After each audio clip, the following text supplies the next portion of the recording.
के सामने से गर्दी कम करो, पीछे जाओ। Once I'm done with that shot, I'm doing it.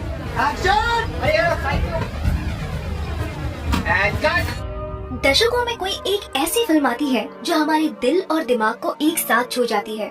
2009 में आई थी आमिर खान की फिल्म 3 इडियट्स और अब 2023 में विक्रांत मसे की 12th फेल। इन दोनों फिल्मों में एक चीज कॉमन है और वो है brilliant man Vidhu Vinod Chopra. 12th fail movie को उन्होंने इतनी ऑथेंटिसिटी के साथ बनाया है कि इसे देखने के बाद हर कोई अपने आप से रिलेट कर पा रहा है। तो चलिए देखते हैं इस must watch movie 12th fail के कुछ बिहाइंड द सीन्स और जानते हैं कि आखिर कौन कौन से लोकेशंस पर इस मूवी को शूट किया गया है। साथ ही जानेंगे कि इस फिल्म की ऑथेंटिसिटी को मेंटेन करने के लिए मेकर्स को क्या क्या करना पड़ा। तो स्वागत है आपका आपके अपने चैनल अनिकेत निगम क्रिएशंस पर। जैसा कि हम सब जानते हैं कि 12th फेल एक रियल लाइफ स्टोरी है जो कि बेस्ड है मनोज कुमार शर्मा पर, जिन्होंने अत्यधिक गरीब परिस्थितियों के बावजूद one of the most difficult exam crack किया और आईपीएस ऑफिसर बने। इस मूवी की स्टोरी राइटर्स ने अनुराग पाठक जी की लिखी हुई बुक 12th फेल से ली है।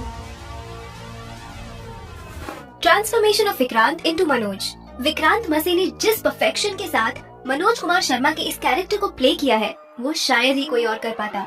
उस रोल के लिए उन्हें काफी मेहनत करनी पड़ी। एक्चुअल शूट शुरू होने से पहले ही डायरेक्टर विधु चोपड़ा विक्रांत मसे और मूवी के कुछ क्रू मेंबर्स के साथ इस गांव में आए थे। ये मध्य प्रदेश का रेहा विलेज है जो कि चंबल एरिया के पास है और यहीं पर इस मूवी के सारे गांव वाले सीन्स शूट हुए थे।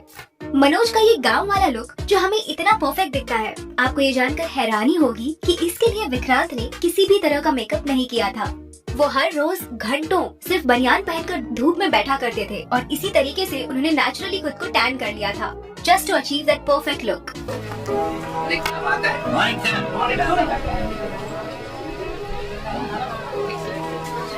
लेकिन ज्यादा धूप की वजह से उनकी स्किन इतनी ज्यादा टैन हो गई थी कि वो जली हुई लग रही थी और ये कुछ सीन्स में एविडेंट भी है। फॉर एग्जाम्पल ये वाला सीन जहाँ मनोज की दादी अपनी जमा पूंजी उसे सौंपती है ये कहकर खर्चे की चिंता मत करियो, अब बड़ा प्लीज अक्सर बंद कर ही लौटिए। एंड देन ये वाला सीन मेंस एग्जाम में फेल होने के बाद जब मनोज श्रद्धा के घर मसूरी जाते हैं, उस सीन में भी उनकी बर्न स्किन हमें क्लियरली दिखती है। इसे वो लोग मेकअप से कवर डेफिनेटली कर सकते थे, लेकिन विक्रांत ने कहा कि इसे एज इट इज रहने देते हैं क्योंकि उस सीन में मनोज लो और अंडर कॉन्फिडेंट फील कर रहे थे because of his failure in the exam और विक्रांत भी उस वक्त बर्न स्किन की वजह से कुछ वैसा ही फील कर रहे थे। इस तरह वो अपनी परफॉर्मेंस को और एनहांस कर पा रहे थे। बाय द वे, अगर मेकर्स चाहते तो पोस्ट प्रोडक्शन यानी कि एडिटिंग के वक्त भी स्किन को क्लियर और लाइटन कर सकते थे, but they had decided to keep it natural. Madhya Pradesh के उस रेहा गांव में शूट हुए सीन्स के ये रहे कुछ बिहाइंड द सीन्स क्लिप जिसमें 12वीं क्लास में पास होने के लिए मनोज पर्चियां बना रहा होता है। देखिए डीओपी ने कैसे उसे अपर एंगल से शूट किया था और तब इतना भारी वजन का कैमरा उन्होंने अपनी कमर से बांधा हुआ था। Making of cheating scene. ये जो चीटिंग वाला सीन है इसे शूट करते वक्त डायरेक्टर विधु विनोद चोपड़ा जी को काफी तकलीफ हुई थी क्योंकि इस लोकेशन के साथ साथ हमें इसमें दिख रहे सभी स्टूडेंट्स रियल हैं। जूनियर आर्टिस्ट को पता होता है कि शूटिंग के टाइम कैसे बिहेव करना है और भीड़ वाले सीन्स में उनकी नजर कैमरे की तरफ होनी चाहिए कि नहीं, लेकिन इन स्टूडेंट्स को बार बार बताने के बावजूद भी वो वही गलती दोहरा रहे थे और फाइनली जैसे तैसे उन्हें कसम देकर डायरेक्टर साहब ने उनसे ये एग्जाम वाला सीन शूट करवाया था।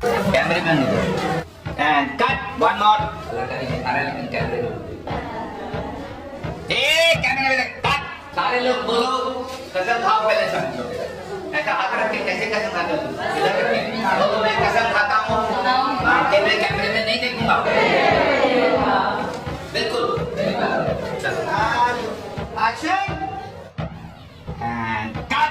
आई think we got it. Play back. सब लोग बहुत अच्छा कर रहे हैं, बहुत अच्छा हंसे तुम लोग। Thank you, very good.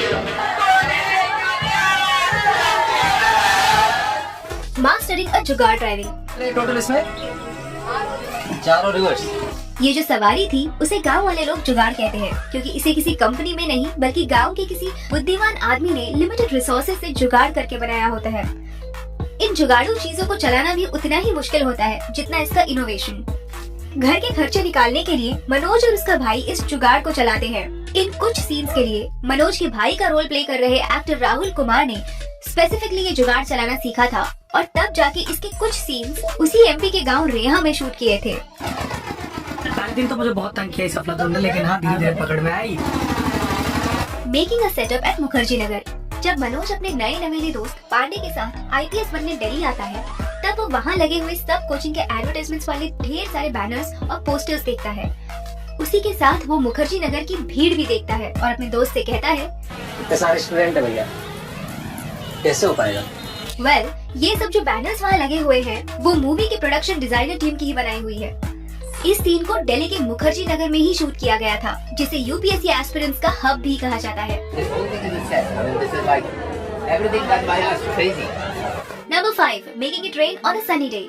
ये सीन तो आपको जरूर याद होगा। श्रद्धा की इस कोचिंग क्लास में मनोज से मुलाकात होने के बाद कुछ दिनों बाद वो उसे ढूंढते हुए विद्या वाचनालय आती है। यहाँ इस सीन की रिक्वायरमेंट थी बारिश का मौसम, मगर शूटिंग के दिनों में यहाँ तेज धूप पड़ रही थी। इस सीन के लिए टीम ने 2 रेन मशीन का यूज किया था और जब श्रद्धा इस लाइब्रेरी में एंटर हो रही थी, तब हम देख सकते हैं कि उस सीन को कैसे शूट किया जा रहा है।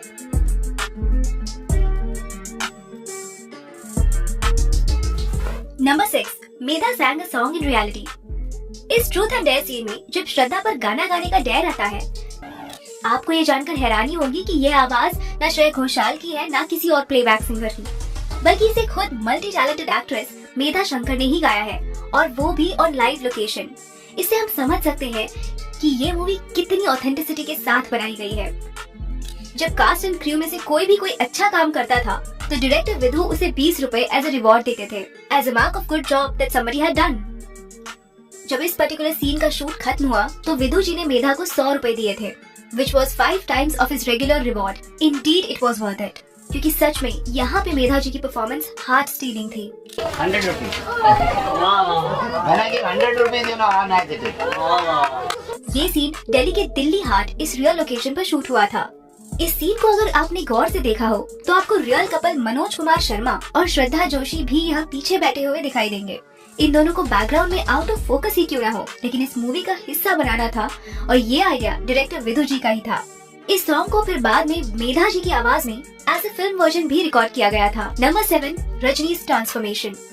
फिल्म के सभी कैरेक्टर्स की स्क्रिप्ट के अकॉर्डिंग एजिंग की जा रही थी और उनके लुक चेंज किए जा रहे थे, लेकिन जब मनोज की छोटी बहन रजनी की बात आई, तो उसे छोटा बड़ा कैसे दिखाया जाए, ये चैलेंज मेकर्स के सामने था। इसकी तो कोई छोटी बहन भी नहीं थी जिसे वो छोटी रजनी दिखाते, लेकिन हाँ, इसका एक छोटा भाई जरूर था, तो उन्होंने उस पर ये एक्सपेरिमेंट किया और उस लड़के को ही छोटी रजनी बनाकर शूट किया। और क्योंकि वो दोनों भाई बहन थे, उनके फेस कट्स अच्छे से मैच हो रहे थे और कुछ इस तरह उन्होंने रजनी के कैरेक्टर में ऑथेंटिसिटी मेंटेन की थी। Number 8, special appearance of doctor Vikas Divyakirti. हम सब इससे वाकिफ हैं कि 12th फेल में दृष्टि आईएएस के founder and coach Vikas sir का स्पेशल अपीयरेंस है। डायरेक्टर ने एक्शन बोलते ही विकास सर की क्लासरूम में एंट्री हो जाती है। सर आगे जाकर स्टूडेंट्स को सिविल सर्वेंट का महत्व समझाते हैं। Action! आइए Vikas sir, very good, walk fast.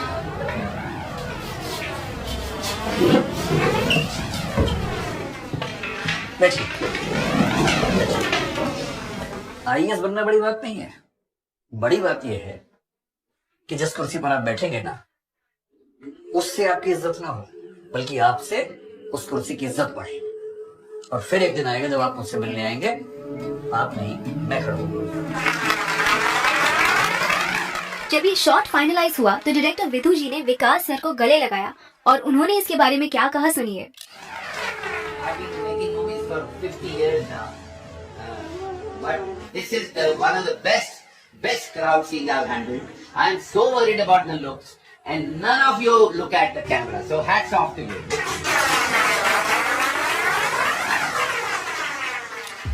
आपकी जानकारी के लिए बता दें कि इस मूवी के कुछ सीन्स और डायलॉग्स विकास सर ने खुद ही लिखे हैं, खास करके ये लास्ट वाला इंटरव्यू वाला सीन। 12th फेल को पहले राजकुमार ईरानी डायरेक्ट करने वाले थे, लेकिन इसे लिखते लिखते विधु जी इन कैरेक्टर्स से कुछ इस तरह अटैच हुए कि उन्होंने इसे खुद ही डायरेक्ट करने का फैसला किया। यूजुअली विधु विनोद चोपड़ा अपने फ्रेंड्स राजकुमार ईरानी और अभिजात जोशी के साथ कोलैबोरेट करके लिखते हैं, लेकिन उस टाइम पीरियड में वो दोनों डंकी पर काम करने में बिजी थे। काश राजकुमार ईरानी डंकी की बजाय 12th फेल को डायरेक्ट करते। उनकी डंकी ने तोड़ी हुई ब्लॉकबस्टर की स्ट्रीक टूटने से तो बच जाती। Shooting at UPSC headquarter. Climax में जब यूपीएससी के प्रीलिम्स और मेंस को क्वालिफाई करने के बाद मनोज को जो इंटरव्यू कॉल आता है, तब मनोज के साथ श्रद्धा उसे यूपीएससी हाउस तक छोड़ने आती है। यहाँ गेट के बाहर जितने भी सीन्स हैं, इन्हें रियल लोकेशन दिल्ली के धौलपुर हाउस पर ही शूट किया गया है। ये वही जगह है जहाँ पर यूपीएससी के इंटरव्यूज लिए जाते हैं और यहाँ पर मूवी को शूट करने के लिए मेकर्स को स्पेशल परमिशन लेनी पड़ी थी। लेकिन उसके बाद के जितने भी अंदर वाले सीन्स हैं, उन्हें वहाँ शूट के लिए परमिशन नहीं मिली और इसी के कारण उन्होंने ये सारे सीन्स इसी हाउस के रेप्लिका में शूट किए थे। ये एग्जैक्ट रेप्लिका न्यू दिल्ली में रिकंस्ट्रक्ट किया गया था। Making of the song restart. Bollywood में जो पहले कभी ना बना हो, कुछ ऐसा एंथम सॉन्ग डायरेक्टर विधु जी को इस 12th फेल मूवी के लिए बनाना था। जैसे कि कोई कमरे में गा रहा हो, थोड़ा सुरीला और थोड़ा बेसुरा, थोड़ा आगे थोड़ा पीछे। तो शांतनु मोइत्रा ने इस रीस्टार्ट सॉन्ग को कंपोज किया था और देखिए इसे कैसे रिकॉर्ड किया जा रहा है। विधु जी ने इसे उनके असिस्टेंट डायरेक्टर से रिकॉर्ड करवाया था क्योंकि उनका कहना था कि ये लोगों का गाना है तो लोगों को ही गाना है। Detailing in the shots 12th fail को कम्प्लीटली ऑथेंटिक बनाती है इस पर की गई डिटेलिंग। तो चलिए बात करते हैं इस मूवी के कुछ डिटेल्ड सीन्स की। सबसे बेस्ट चीज ये थी कि मनोज कुमार शर्मा और श्रद्धा जोशी, इन दोनों के भी रियल लाइफ के नेम्स मूवी में भी एज इट इज रखे गए थे। मनोज गरीब घर से बिलोंग करता है तो उसके सभी सॉन्ग्स हमें क्लासिकल बैकग्राउंड म्यूजिक के ही सुनने को मिलते हैं। तो पैसा और श्रद्धा के सोलो सॉन्ग्स पर मॉडर्न म्यूजिक का लहजा है। तुम नजर से बोलो ना। लेकिन जब वो दोनों साथ में आ जाते हैं, तब इन दोनों क्लासिकल और मॉडर्न म्यूजिक को ब्यूटीफुली कंबाइन करके प्रेजेंट किया गया है। अब जाओ, पलट दो दुनिया। Will you marry me, Manoj? Shraddha deputy collector बनने के बाद जब मनोज की इंटरव्यू के दिन दिल्ली आती है, जिस व्हाइट एम्बेसडर कार में वो दोनों यूपीएससी के लिए ट्रैवल करते हैं, उस कार के नंबर प्लेट की शुरुआत यूए यानी कि तब के उत्तरांचल और आज के उत्तराखंड को रिप्रेजेंट करती है। 12th फेल के ऑलमोस्ट सभी सीन्स रियल लोकेशन पर ही शूट हुए हैं। हालांकि गांव वाले सभी सीन्स को डायरेक्टर और team easily Mumbai film city में शूट कर सकते थे, but they decided to shoot it in the real village of Reha just to be a lot more authentic. ये पहली ऐसी फिल्म है जो रियल मुखर्जी नगर और राजेंद्र नगर में शूट हुई है और वो भी रियल यूपीएससी स्टूडेंट्स के बीच।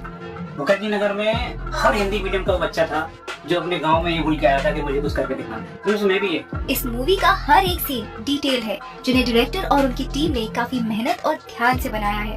हार नहीं मानूंगा 12th fail restart based on a true story inspired by million true stories. इसका माने क्या है? हजारों कहानियों से प्रेरित है, तो हजारों कहानियां किनकी कहानी है? वो आपकी कहानी है। और वो पोस्टर में आप ढूंढते रहिएगा कि हीरो कहाँ है, वो आपको नजर नहीं आएगा। एक्चुअली इसमें अगर हम स्पॉट द हीरो कॉन्टेस्ट करें तो बहुत इंटरेस्टिंग होगा, आपको पता ही नहीं लगेगा कि है कहाँ।